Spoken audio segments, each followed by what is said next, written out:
So, you're done with keto. Maybe you've hit your goals, or maybe you just crave a little more food freedom. But have you thought about how you'll come off keto without undoing all your progress?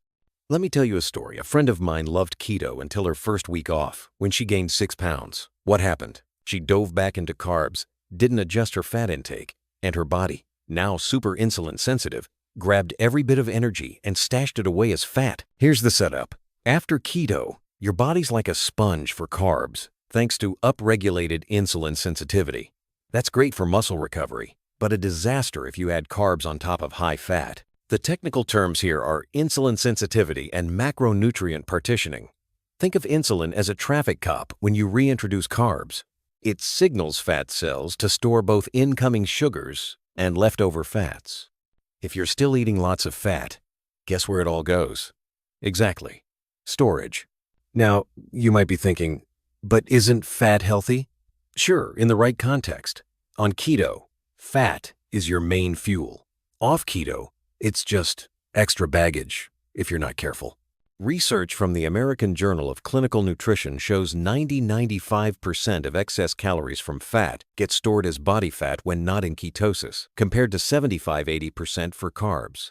That's why, for the first 4 weeks off keto, keep your fat intake way down. Think 10–20% of your previous keto levels. You don't have to fear carbs. They're not the villain here. It's the combo of carbs and high fat, while your body is still readjusting, that sets up a rebound. This isn't about low-fat dogma. It's about timing and transition. So, does this mean you can never enjoy keto again? Absolutely not. The keto lifestyle can be a revolving door, and I'll show you how to step through it smoothly. Let's break down the essentials for a clean transition. Lower the fats sharply, introduce healthy carbs slowly, and be extra mindful of how your body reacts in these first few weeks. This is your chance to keep the benefits of keto, dodge the rebound, and set yourself up for metabolic flexibility, your body's ability to use both fats and carbs efficiently.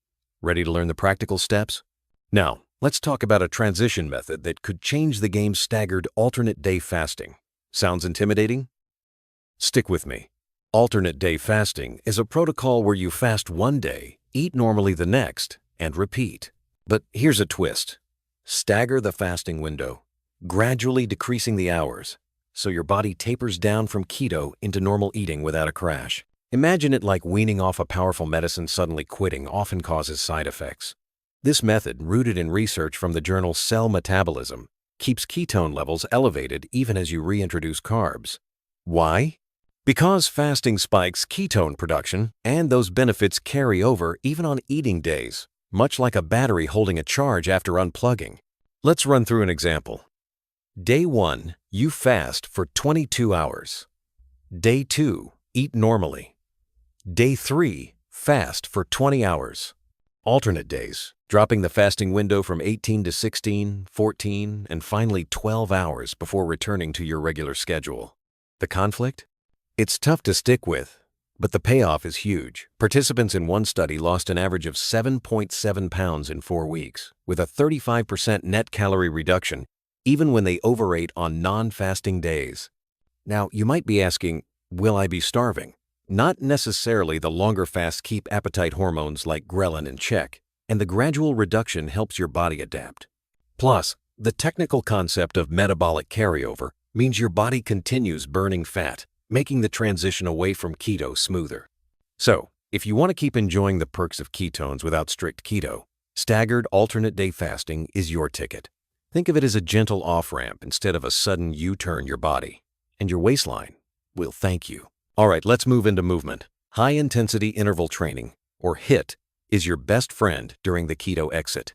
Why? When you exercise with intensity, your muscles gobble up glucose like a sponge. It's like cramming a new language in record time. Your cells are forced to relearn how to use carbs for fuel at warp speed. Here's the conflict. After months on keto, your body's machinery is tuned for fat burning, not carb burning. Reintroducing carbs without exercise can make you feel sluggish, foggy, or even cause rapid fat gain. But HIIT, with its short bursts of maximum effort, trains your body to use what's available, both carbs and fats. This is called metabolic flexibility, a technical term meaning your body can switch energy sources efficiently. Now, you might be thinking, Isn't cardio enough? Not quite. A study in the Journal of Applied Physiology, Nutrition and Metabolism found that HIIT actually increases the enzymes needed to process both carbs and fats, even when you're not exercising. It's like giving your metabolism a tune-up that lasts all day. Let me paint a scenario. For 2 weeks after keto, add HIIT to your routine almost daily. Each session can be as simple as 30 seconds, all out, then 1-2 minutes of rest, repeated 6-8 times. The result? Your carb adaptation speeds up, cravings are less severe, and you're less likely to store new carbs as fat. This isn't about punishing workouts, it's about smart adaptation. Get those muscles working, and you'll help your body embrace carbs instead of fearing them. Let's talk food specifically. How to make carbs work for you, not against you. First up, resistant starches. These are unique carbs found in foods like cooled potatoes or reheated pasta. Think of resistant starch as a guest at your dinner table that doesn't overstay its welcome. Your gut bacteria feast on them, but your body barely absorbs their calories, which means less spike to your blood sugar. Here's the conflict. After keto, carb cravings can hit hard, and it's easy to overdo it. But if you use resistant starches as filler, say, a baked potato that's been cooled and reheated, you satisfy cravings without a blood sugar roller coaster.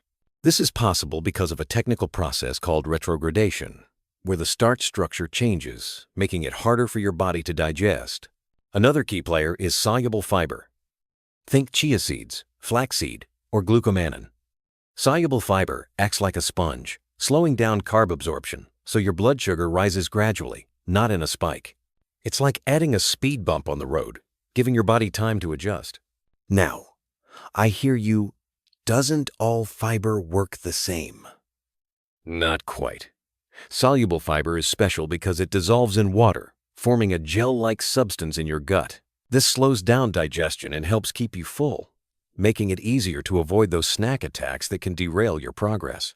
So next time you build a meal, reach for foods high in resistant starches or soluble fiber.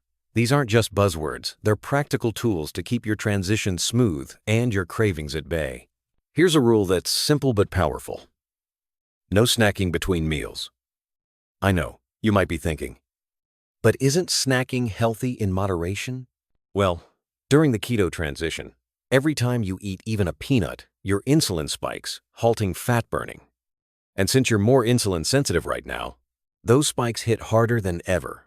The technical term here is insulin response, and it's like flipping a switch each time food passes your lips. You tell your body to store, not burn. That's why keeping strict meal times and letting your system rest between meals sets you up for fat loss, not fat gain. Now, let's talk antioxidants, your new best friend. When you're in ketosis, your body burns clean fuel with little metabolic waste. But once you add more carbs, you get more electron leakage, which is just a fancy term for increased oxidative stress. Think of it as engine exhaust. If you don't buffer this with antioxidants, you risk more inflammation and cellular damage. So, what should you do? Load up on dark chocolate, unsweetened, high in cocoa content and whole food vitamin C from sources like acerola cherry. These powerhouse foods neutralize oxidative stress and help your body adjust to its new fuel. Remember, a Tesla runs best on clean power, but if you switch it to diesel, you need extra filters. As you wrap up your keto chapter, these final steps, no snacking and antioxidant loading, ensure your body thrives, not just survives. Stay curious, stay proactive, and remember, the journey doesn't end here. You can always return to keto or move forward with confidence, armed with the right strategies.